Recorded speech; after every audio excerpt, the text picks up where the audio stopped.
টঙ্গীর তুরাগ তীরে চলছে তাবলিগ জামাতের শুরাই নিজামের 5 দিনের জোর ইজতেমা। এতে অংশ নিয়েছেন দেশ বিদেশের সাথীরা।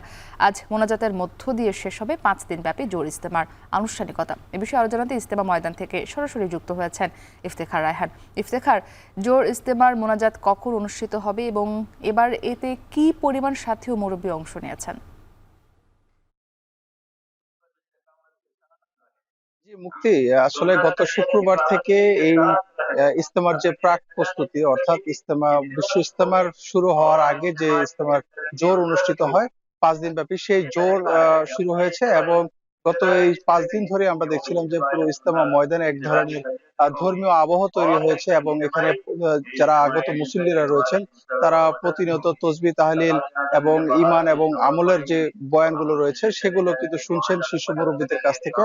এবং এই মূলত এবারের যে জোরটি রয়েছে, এই জোরে কিন্তু শুধুমাত্র যারা 3 চিল্লা এবং 1 চিল্লার সাথী রয়েছেন তারাই অংশ নেন। এবং তাদের যে উপস্থিতি এখন পর্যন্ত ইজতেমার শুরাই নেজামের যে মিডিয়া সমন্বয়ক, তিনি আমাদেরকে জানিয়েছেন যে এই জোর ইজতেমায় এখন পর্যন্ত 2.5 লক্ষ সাথী অংশ নিয়েছেন, যারা 3 চিল্লা এবং 1 চিল্লার সাথী। এবং আজকে যারা আজকে মূলত সকাল 10টার মধ্যে এই জোর ইজতেমার মোনাজাত অনুষ্ঠিত হবে। এবং মোনাজাতের মধ্যে দিয়ে যে জোরের আনুষ্ঠানিকতা সেটি শেষ হবে।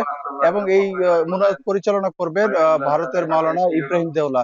এবং সকাল থেকে কিন্তু ফজরের নামাজের পর থেকে হেদায়েতি বয়ান শুরু হয়েছেন, এবং হেদায়েতি বয়ান করছেন ভারতের আব্দুর রহমান সাহেব। এবং তার বয়ান কিন্তু বাংলাতেও তর্জমা করা হচ্ছে। এবং যারা এখানে সাথীরা, তাবলিগের যারা সাথী রয়েছেন তারা বেশ আহ, মনোযোগ দিয়ে সেই বয়ানগুলো শুনছেন। এবং এখান থেকে মূলত আগামী ইজতেমার আগ পর্যন্ত কিন্তু কেউ কেউ 1 চিল্লা, 2 চিল্লা কিংবা 3 চিল্লার কিন্তু বিভিন্ন ধরনের জামাত বিদেশের প্রত্যন্ত অঞ্চলে বেরিয়ে যাবেন। এবং সেই জামাতগুলোর মাধ্যমে কিন্তু যে তাবলিগের যে দাওয়াতি কাজ সেগুলো পরিচালিত হবে।